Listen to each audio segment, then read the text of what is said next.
ब्राह्मणी कही क्या खरीद के लाए हो? कहा दासी खरीद के लाया हूं, जरा बाहर निकलो। कहा कितने में खरीदे हो? ब्राह्मण कहा कि तुम्हारे लिए सस्ती दासी थोड़े खरीद सकते हैं, 30,000 मोहर में खरीदे हैं। अब ब्राह्मणी बढ़का नारियल वाला झाड़ू लेके 2 महला पर से उतरना शुरू कि 30,000 मोहर का क्या कीमत होता है, पाई पाई वसूल करूंगी। ब्राह्मण भी सोचा कि इस ब्राह्मणी के साथ रह के जीवन में कभी भगवान का भजन नहीं कर पाएंगे। ब्राह्मण क्या किया, अपने से खड़ा 2 हाथ लाठी ले लिया। कहा आज दोस्ती में कुश्ती करिए देना है, तुम्हारे साथ जीवन में रह के भगवान का भजन नहीं कर पाऊंगा, इसीलिए दासी खरीद के लाया हूं कि आज के बाद दासी के सहारे अपने 4 बच्चे का लालन पालन करना। इतना बात कह के ब्राह्मण झोला कमंडल लिया और झोला कमंडल लेके ब्राह्मण बयाबान जंगल के तरफ चल।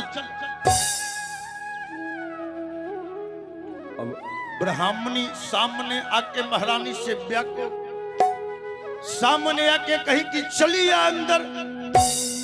अब इतने ना जोर से बोली कि रोहित सामने आके ब्राह्मणी के सामने हाथ जोड़ दिया कि ए मालकिन, आज तक मेरी मां को इतने जोर से कोई कुछ नहीं कहा है।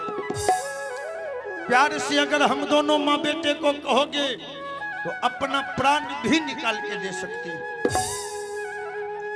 ब्राह्मणी कही कि बड़े भोले भाले बनने आए हो, 30,000 मोहर का क्या कीमत होता है, तुम दोनों मां बेटे से पाई पाई वसूल करूंगी।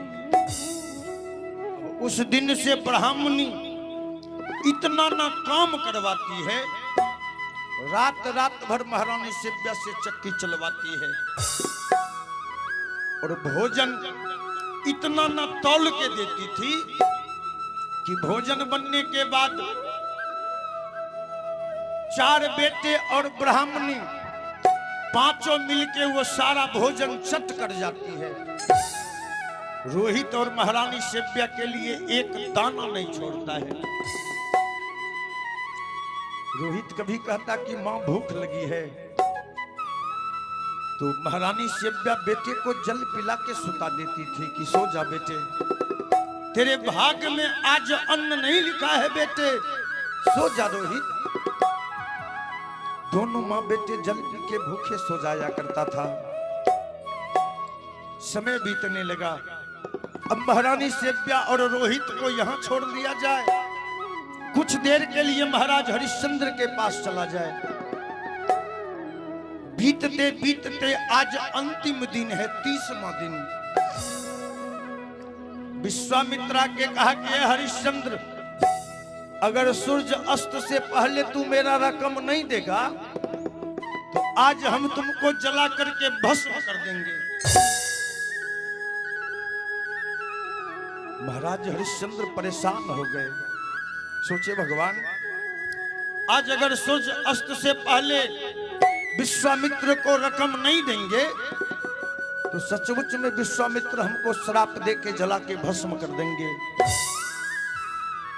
महाराज हरिश्चंद्र भगवान के प्रति दोनों हाथ उठा दिया कि ऐ मालिक, आज काशी में मेरा कोई खरीदार नहीं, आज काशी में मेरा, आज काशी में मेरा कोई खरीदार नहीं, आज काशी में मेरा कोई खरीदार नहीं, आज काशी में मेरा कोई खरीदार नहीं, आज काशी में मेरा कोई खरीदार नहीं। सच तो कहता है, सच तो कहता है मुसीबत में कोई यार नहीं, सच तो कहता है मुसीबत में कोई यार नहीं, आज काशी में मेरा कोई खरीदार नहीं, आज काशी में मेरा कोई खरीदार नहीं। आज काशी में मेरा कोई खरीदार नहीं। महाराज हरिश्चंद्र जो आवाज लगाने लगे, उसी समय विश्वामित्र कहा है, हरिश्चंद्र अंतिम समय में अगर किसी को स्मरण करना है, ध्यान करना है, कर लो, क्योंकि अब हम तुमको श्राप दे के जला के भस्म कर देंगे। विश्वामित्र जो क्रोध बरसा रहे थे, उसी समय एक लंगड़ा लाठी के सहारे दौड़ते आया और महाराज हरिश्चंद्र से कहा कि ए बाबू, क्या बिगाड़ा है इन महात्मा का?